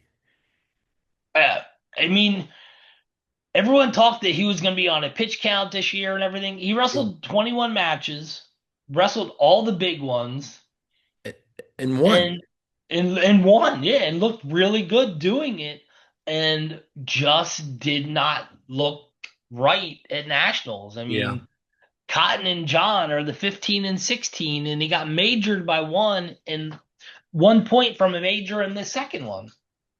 Which is, I mean, that was really remarkable because I watched the conference final. So who did he beat? It was It would have been Merrill. Was it Merrill? I'm pulling it up right now. I mean, you would think Big 12s. Big 12s.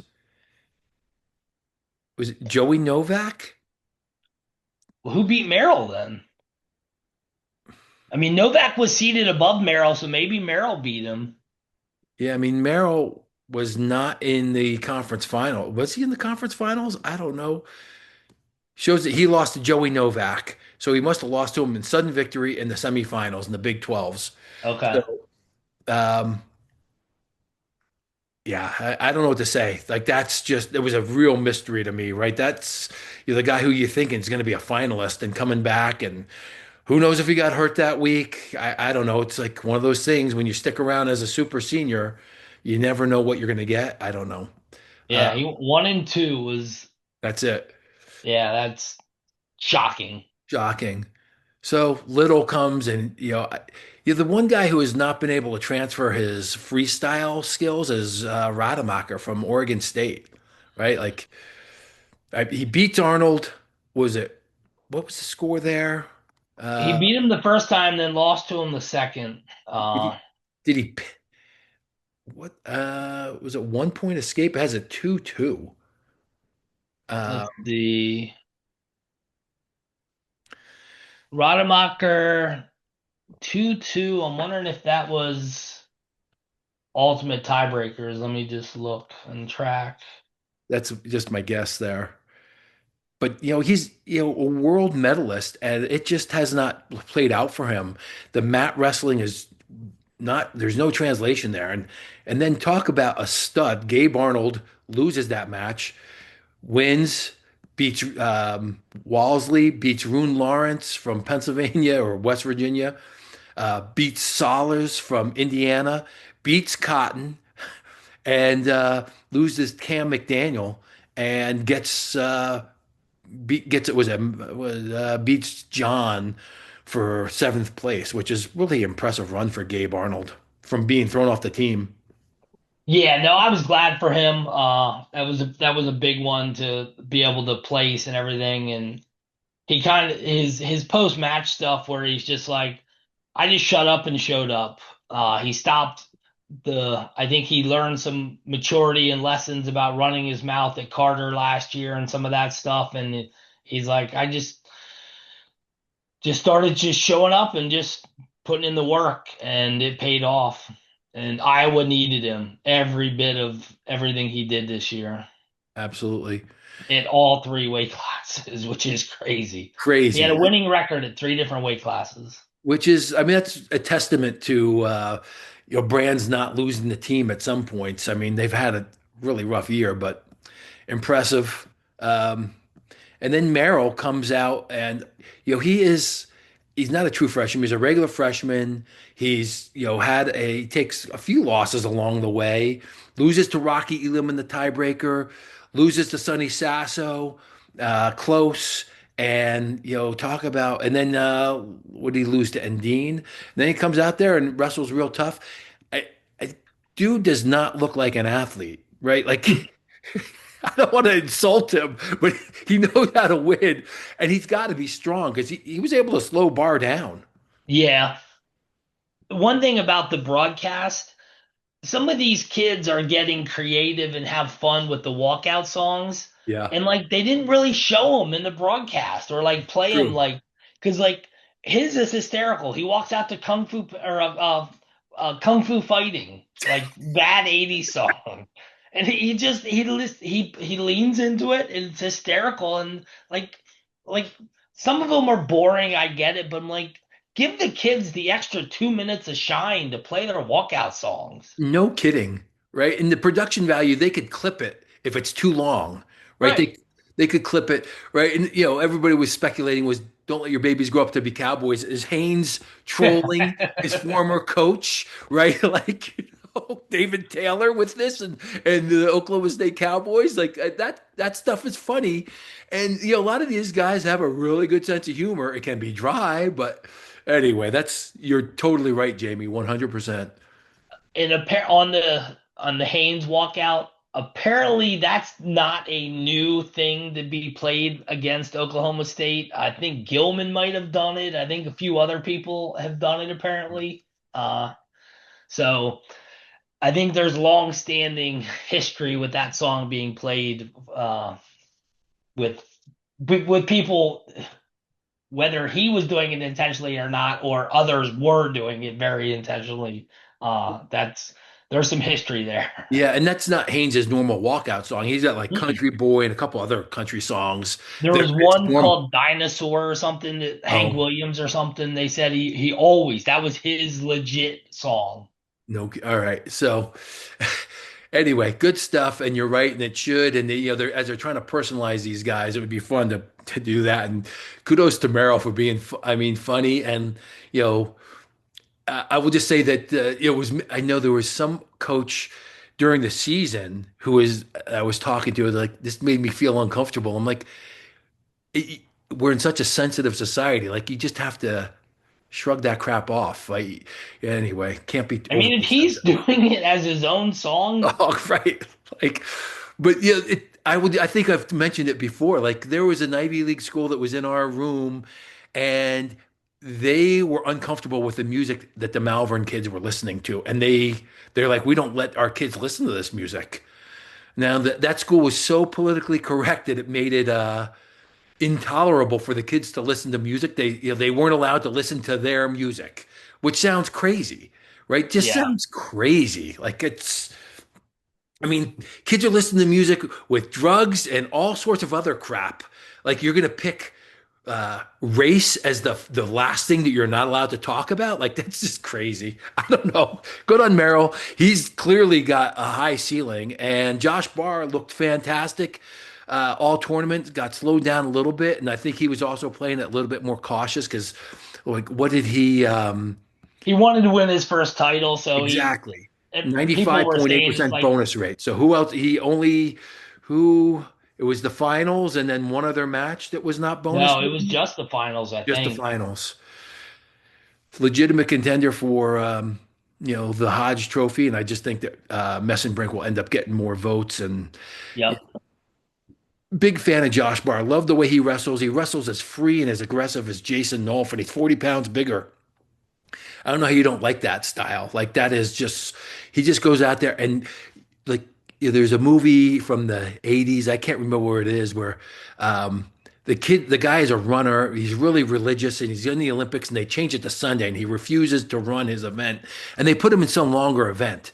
And like they're like his lungs are not going to make it. I can't think of the name of but he just goes out there and he's having so much fun running, and his belief in God compels him to just run instead of being like a 200-meter runner. He wins the 800. Barr just his lungs just don't stop, and he's like Shane Van Ness and Jason Nolf, he's just going, and I mean, it's just a lot of fun to watch, and it makes fans out of the sport. Yeah, no, he's legit. I mean, he came in, everyone thought he was going to be potentially at like 84, and then he goes 97, and he's barely lost. Yeah, yeah. 285, kind of a crazy bracket, I guess, on some level. You got Bastida, one. You have Trumbull. You have, I guess, not, I don't know if it's crazy, but it's got so many characters going on in here. Dolly, Ferrari, and Nick Feldman coming in at five. Uh, you know, I don't know what to say here. Bastida comes in and everybody's got him as a prohibitive favor. He makes it to the finals, and it was one of the weights I had as an upset that actually played out was Trumbull beats him, 5-0. But inside that you got Keeter beating Marisola, uh, Mora beating Feldman, Ferrari winning and then getting beat by Bastida bad. And then he has a crazy press conference calling PEDs and all this stuff. I mean, he looked like a boy being lifted up by Bastida. And then he I apologized. love that blast double where he just ran right through his face. It was really, and then Ferrari's saying, I just talked to him and we're all good. And it was just, I mean, the drama, the whatever else you want to call it. But Steven's response was the best. He's like, forget all the talking. He's like, sign up for a match on RAF. let's just wrestle. Yeah, exactly. Exactly. Uh, Trumbull, what is he? Is he a fourth year guy or a fifth year guy? I think he's a COVID guy, right? Like He's been around a while because he had a the free year. talk was, how can he do at heavyweight? Because Yeah, he was a 97 pounder. Half these guys were 97 pounders that exactly. came up. So he was NCAA. He didn't wrestle. There was no NCAAs. He was 6-1 at 197 in 2021. So I guess that's not technically that was a free year. And then he was a qualifier round of 16. Then he redshirted again, and then fourth, and then first. Um, so he's a senior. He's out after this. Yep, So Gadali, that was a tight match.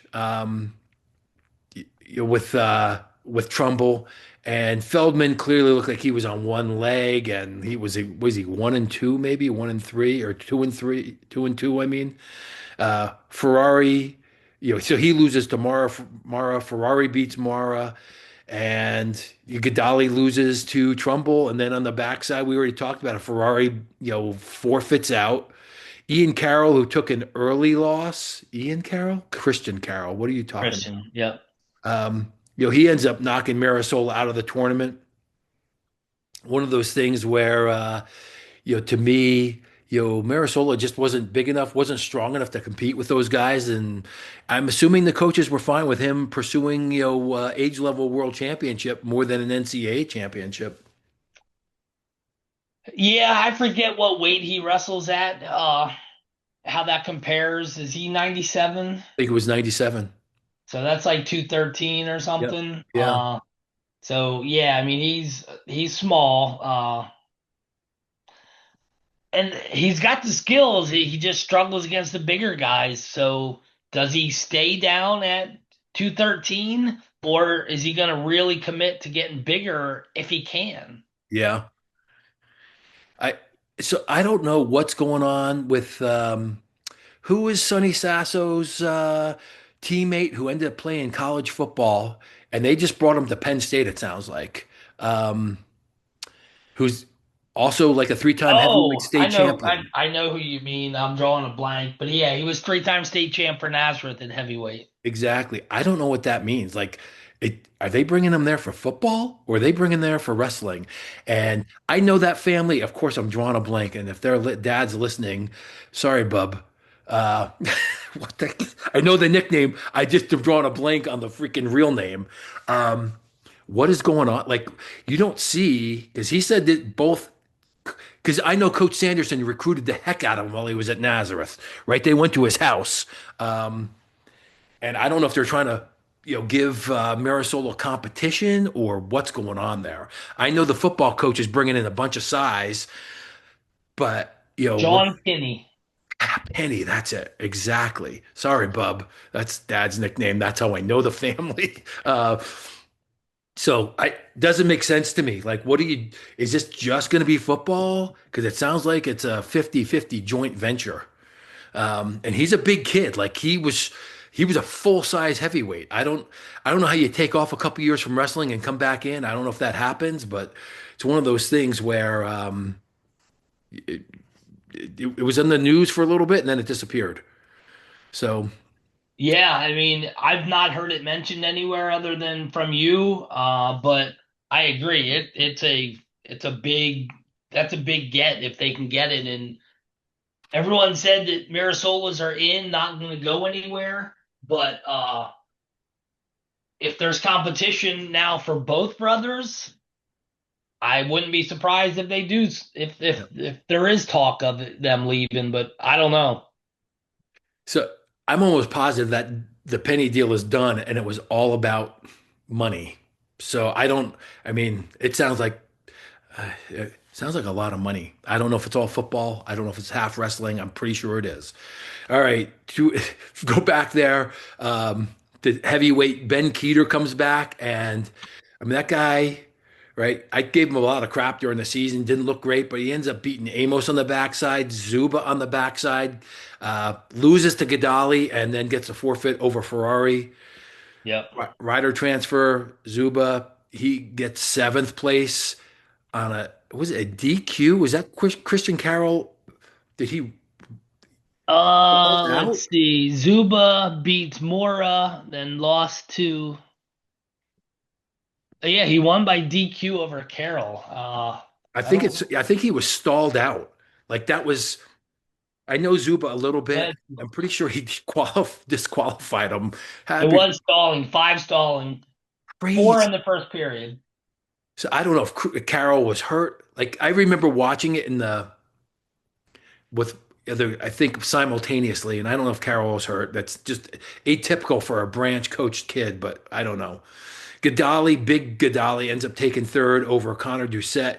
Doucette's one of those guys that just never really, I don't know what it is. I mean, seems like a nice kid, just not a lot of offense. And, Gadali was able to get it done versus him. And we'll see. I don't know what the returners look like next year, Jamie, but let's see. Yeah, we already said Trumbull's gone. Is Bastida gone? I think so. Bastida, I think Adali was also a senior. Ferrari, does he have another year for crying out loud? He's listed as a junior on WrestleStat, Yep. but Trumbull, Vestita, Gadiali, Doucette, Zuba are the seniors in the top 10. So half of them appear to be gone. So it's a wide open weight class for next year. Yep. We already kind of covered, what, this Penn State bump up. Do they just insert people? Who knows what's going to happen there? But this is, you know, all this crap. I got into. I rarely get into Twitter arguments, but there was some guy from Oklahoma State saying, "Wait till next year," and like just do next year's projected lineups. Penn State destroys Oklahoma State. I just punch it into WrestleStat and sub Henkel, Will Henkel and Nate Desmond for Davis. And I'm not saying this is what's going to happen, but I'm just saying for a broad brushstroke, it's not that close. And everybody who's saying it's close is absolutely out of their mind. Right? Like it just doesn't make any sense. Um, I'm not saying they're not building, but this was a great showing for David Taylor. They came in as a two seed based on the pre-seed stuff, and they finished as a two seed. Great for him, and they're building something. And so the sport is better when there are rivals. But when you're saying that Penn State's going to lose to Oklahoma State and that at next year's national duels, you're smoking crack, right? It's Well, just let's see how well David is with handling the roster battles. no doubt, Because no he's doubt. got a bunch coming up. He's got the Rainies coming in. Uh, and who know else in the that recruiting class, which is big and is top rated. I mean, Uh, does Ronnie Ramirez leave? Does um, because he could have easily kept Ronnie Ramirez at 133 and given Forrest a red shirt. Now Forrest, the history is history, but I mean Ramirez is a really good wrestler. yeah, Who else is there? You mentioned the Rainies. I thought there was someone else that was coming in that is they have some big names coming yeah. in. Oh, Jameson, right? Because Swiderski's got another year. Can they keep Jameson there? I think he's Right. a pretty good wrestler as well. Uh, Cody Rutledge is a huge recruit at yeah. 165 as well. And Richie Figueroa was gone, but like he was behind Ramirez at 33. Like this is like what's it's not as easy to think to balance that kind of stuff. So let's see. WrestleStat will let you put in the trying to put in the 27 season. It shows it, but it won't let me. Okay, so they have Jaded Rainey and Rockland Zinkin both coming in at 33. Uh, they show Jax moving up, but Tegan Jameson being there, Jake Hamidi. So they got Hamidi's younger brother, 49. They show Swiderski and Vega and one of the Rainies. They have Rainey, Cale Hughes, Ronnie Ramirez, and Ronklin Zinklin all listed at 33. I mean, Kellen Wolbert is a redshirt freshman at 57 with Robidoux. Ishmael Guerrera, coach's son. Yep. Let's see how good he is with managing these roster battles. So covered Oklahoma State. Penn State only loses Levi Haynes. Nebraska loses three. They got Allred, Hardy, Chance Lamer. A lot of points there. Um, Ohio State loses, let's see, Mendez and Gallagher. And I'm assuming Harchel's got to be gone. Yes, I think Fishback has an next one more year. And then Iowa, Iowa's they may lose the most here, right? Is it Peterson, Ayala? I mean, there's points there. I think Bailey has one more year. Voight, I don't know he who you're should. counting. Say it again. He should. Gotcha. Caliendo's gone. Kennedy's gone. Uh, and then everybody else is there. So I mean, Let's Iowa's see. losing With Iowa for in 27, they showed Little Ayala at 25, DeLuca at 33, Drake Peterson or Ayala's a Bailey. senior, dude, right? No, his younger brother, Oh, Drake. Or no, what's Drew. his Drew? Oh, got it. They have him at 25, DeLuca, if he's healthy, at 33, Peterson or Bailey at 41, Jordan at 49, uh, Estrada or Voinovich at 57, Ryder Block at 65, uh, Gabe Arnold maybe back at 74, Yep. Angelo and Keeter. Yeah, and In Ludington, probably at 97. yep, I can see that. And then Iowa State loses maybe the most of any top 7, 8 team. That Bastida, Elam, Isaac Dean, Zurban, whatever, Echemendia, and Steve O'Poulin. Like that's 50% of their lineup right there. Um, Michigan will lose Gadiali. Stanford is young. Cornell, we're getting pretty far into the weeds. I don't want to keep us here all day, but who do they lose? I think um, Greg Shapiro's a junior, and so they're pretty young. They're not going to lose anybody there other than Doc Mahalis. Anything else on NCAAs? I don't know if there's anything we should talk about as far as I don't know if you watched Real American Freestyle last night. I did not. I pulled up the results, but I saw there was lots of complaining about some of the results and stuff, but I did not watch it. I mean, to me, you know, Snyder beats Taz 3-3 on criteria. Hendrickson beats Hidley, which, no, Hilger, my bad. I thought it was Hidley. Hidley beats Downey, pins Downey. And then Bassett techs, however you're going to say the Russian's Pinche. name, Yeah. which is, you wonder if, he's bringing his A game. A lot of Somebody guys, said Kinche retired in 21. okay. And then, whatever.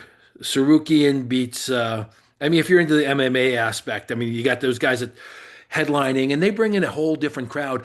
I didn't realize how cheap. I'm gonna. So I was driving home, and I'm driving home at whatever I told you, like 10 o'clock, and unfortunately, my drive is off, out of cell range, but it's only like 2.99. Like I'm gonna buy it next time, like at 2.99 a month or something. Like that's crazy cheap to support wrestling. And I have Yeah.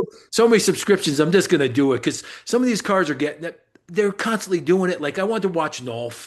I thought Nolf was retired, but clearly he's coming back and he's making enough money to bring him back. I don't know that he's coming back to try out make teams because if Right. you notice, he wrestled that weight class last night was 175. He's up. I got it, but he's Yeah. still wrestling, and Agreed. I enjoy watching that guy. His club is doing good things in Texas. That's what I hear, right? Like and you need that, you need really good coaches to go to some of these places that you're not expecting, whether it's Nolf or the guy who I've had disagreement with, the Penn RTC guy going to Arkansas, uh, Oh, yeah.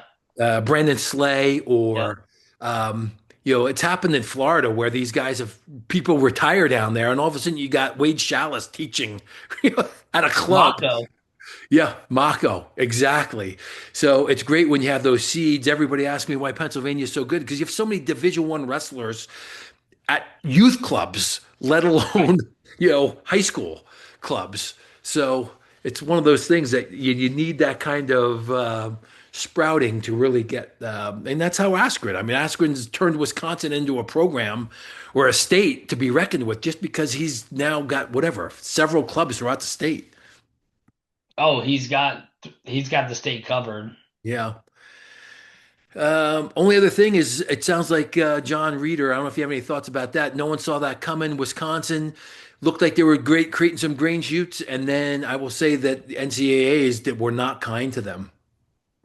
No, it's a big loss for them, because it looked like he was doing a ton and everybody loved Reader. All the negative always goes towards Bono. Reader doesn't get any of it.